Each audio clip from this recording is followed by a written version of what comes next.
Well, you can see this is the only message that you get on this Sharp. The model is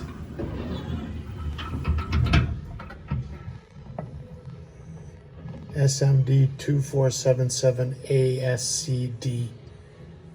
Installed less than a year ago. It doesn't work. Wave, clear and clock. Clear and clock. Clear and clock. Nothing.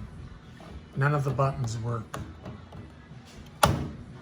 We've tried rebooting, we've tried everything.